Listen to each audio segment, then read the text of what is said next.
everyone, Miss Rachel here from Highfields campus. Just in case you haven't met me before, I'm the Year 2 teacher over at Highfields, so I work with Mr. Cook when we are planning your work.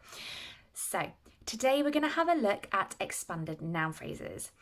Before we begin that, I hope you've all been practicing your text map. Remember, practicing the text map is key to you being successful in retelling the story of the snail and the whale. The reason that we use a text map is because, if you remember, it helps you really get the structure of the story into your head. Therefore, once that's firmly in there, you can make really wonderful vocab choices, you can make really wonderful grammar choices, okay, to make your story as epic as you can do. But it's really important that you know the text map inside out, so keep practicing every day. Get my video up on YouTube, say it with me, do the actions, okay? What we want is for you to be able to do it without my video. So if you can do it from the beginning to the end all by yourself, that is perfect. So like I said, today we're doing expanded noun phrases. Now, hopefully you should have already done expanded noun phrases earlier on in the year, but we're just going to give you a little bit of recap because everybody needs continuous practice and you need reminding about what they are, okay? So expanded noun phrases are a really useful tool for an author. You are all authors, you are all writing your own stories. And we know that when we are writing, the person that we need to think about is the reader. It takes a lot of effort to write words, so we need to make sure that the words that we are choosing are really for a specific purpose and they have a really good place in what we're writing.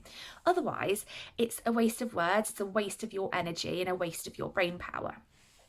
So, expanded noun phrases are a way of giving the reader more information about the person, place, or thing that you are talking about.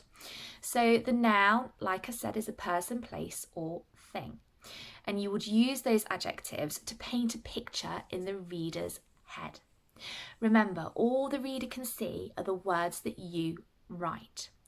And what you're trying to do is get them to see what you are seeing in your head. You have an idea, you have a vision that you want to get on paper, and you want the reader, when reading it, to have that same image in their head. Okay? We don't want to use them too much because just adding adjectives here and there can make the writing really long and it can make the reader lose their fluency.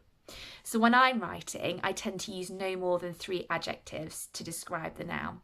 And for some nouns, I wouldn't describe it because if I've already described the snail, I don't need to continue describing the snail. I don't need to every time say that he's a slimy snail, he's got a little shell on his body, he's a tiny snail. The reader already knows that. When I use my expanded noun phrases, I want to make sure it's for a specific purpose. This could be, for example, when the snail and the whale visit a new place. I may want to use an adjective or two to describe the place that they have visited. This is okay. It gives the reader that information that we want. It paints the picture in their head. Okay. What I wouldn't do is say the tiny, courageous, adventurous snail visited the shimmering ice and coral caves because we've already met the snail. I hope that makes sense for you. And I've got a bit of a PowerPoint after my introduction to show you a bit more about what expanded noun phrases are. Okay, good luck. So the first thing we're going to have a look at is what is a noun. So as I just mentioned, a noun is the name of a person, place or thing. For example, cat, table, Miss Rachel, car. Now, you will notice that some of these nouns have capital letters and some of them don't. The reason for this is that London, for example, is the name of a specific place. So city would not have a capital letter because there are lots of cities. However, London is the name of a specific city. It's an individual city. There is one of them. Therefore, it needs a capital letter because it is a proper noun. So please remember, when you are writing, if you are talking about the snail, for example, you would not use a capital letter because there are lots of snails. However, if you were talking about a specific person like Miss Rachel, then you would need a capital letter. The next thing we're going to look at are adjectives. Now, we use adjectives to describe the noun. Now, I know you guys are really good at describing the way something looks. However, there are lots of different types of adjectives you can use. So if you were describing the way that somebody looks, you could describe the colour of the cat or the colour of somebody's hair. But you can also talk about what kind of person they are. So are they adventurous? Are they grumpy? Are they glamorous, talented? Okay. You can also describe objects. So is something filthy? Is it gleaming? Is it long? Is it unsightly? Is it valuable? You can describe the feelings. So the feelings that somebody is feeling or the feeling that something gives you. So for example, if it's a forest, the forest could make you feel frightened. So the frightening forest. If it's a person, they may be feeling excited, they may be annoyed, they may be terrified, they may be determined, okay? You can also obviously describe the size of something. Now, there are lots of different words for size. You've got minuscule from the very smallest up to gigantic for the biggest. And you can also use time. So is something ancient? Is it new? For a train, is it early? Is it late? For a tortoise, is it slow? Is it fast? Is it swift? Okay, so there are lots of different types of adjectives that you can use. Now, this will become really important in a minute when I talk to you about how to write the expanded noun phrase. But when you are writing your expanded noun phrases, please use a variety. Don't just describe the way something looks. Also describe the way that it feels, or the size of it, or the emotions of the object.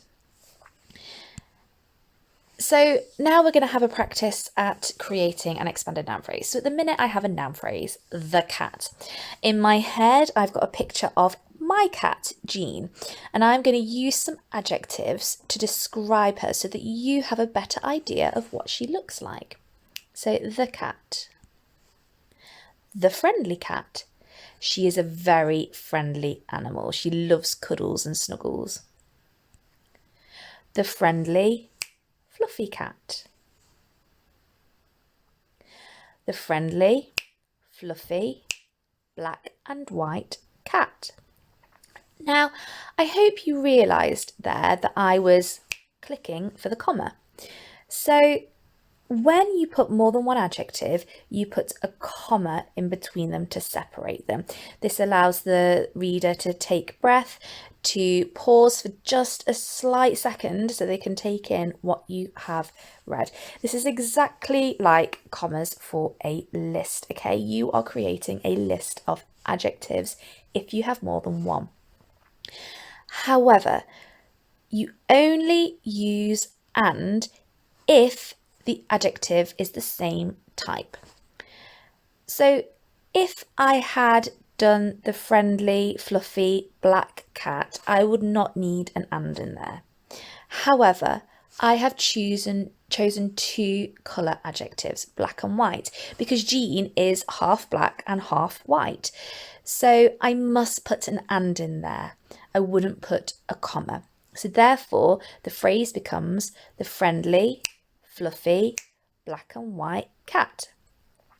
The friendly describes her personality. The fluffy describes how she feels.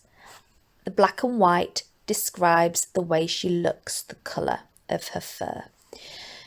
I hope that makes sense. If you're struggling with the and, just put a comma, okay? Don't worry too much about putting the and. We can address that later on. It's more important that you understand that you need a comma in between each adjective just to separate it out a little bit. And remember, as I said, this gives the reader time to pause, take a short breath, and think about the word that has just gone so they can paint a really good picture in their head. This is different to a full stop, where a full stop is you really do stop. The comma just allows you to have a brief pause. So now we're going to have another go. I have got the picture that is on your first worksheet, and we're going to have a look at the first example that I've asked you to do. So we've got the sea. Now, the first adjective that I have chosen is the ferocious sea. I'm looking at that picture. It is not calm. The waves are crashing into the sea. Therefore, I've used the word ferocious. I could have chosen angry. I could have chosen grumpy, although that wouldn't fit as well, the grumpy sea. That doesn't quite make as much sense. So my word choice of ferocious, I think, fits really well because the sea does seem really ferocious. It's a bit of a step up from angry. Then I've gone for mighty, the ferocious, mighty sea. Now, I've used the word mighty here to describe the size of it. I could have chosen giant, colossal, huge, enormous, but the adjective that I chose before said that the sea was ferocious, and mighty adds to that. So even though it's describing the size, mighty also is, if you're really in control of something, you are the one in power. So as well as being really big, it's also the ferocious, mighty sea. It'd be really hard for one of us to take control of the sea. So the sea is in control, the mighty sea. So the words that I've chosen, ferocious and mighty, work really well together. And the final one that I've gone for is the deep blue sea. That's the way it looks. It really is a deep, piercing blue sea. So all in all, I've got the ferocious, mighty, deep blue sea. I hope you can see that really paints a picture of what that looks like, of what the sea looks like. Now it's your turn to have a go. I have included 2 adjective banks to help you come up with some fantastic sentences. Please use them. Even as grown-ups, we have to use resources to come up with the best sentences. We talk to each other, we edit our work to make sure we are making the right vocab choices. One thing I want you to be careful about, though, is the adjectives that you choose. I've got an example here of the dry giant wave. Now, of course, this does not make sense. Waves are made of water. They would not be dry. And even though this is a very simple, obvious mistake, in those adjective banks, there are some words that you may not have come across before. If that is the case and you want to use one of those words, please can you do 2 things? Could you Google it if you have access to a computer or tablet, or look in a dictionary if you have one, to find out its meaning? If you're still stuck, ask a grown-up or an older sibling if they know what it means. Then, if you're really, really clear as to what that word means, please use it in your sentence if it makes sense. However, if you aren't sure, please do not use it. I would rather use simpler adjectives and really get comfortable about what an expanded noun phrase is than try and use really complicated adjectives and your work not make sense, it not be coherent. You've got 3 days worth of worksheets on this topic to have a go, so you really, really get comfortable with the idea of what an expanded noun phrase is. Good luck, and let me know if you have any problems or questions.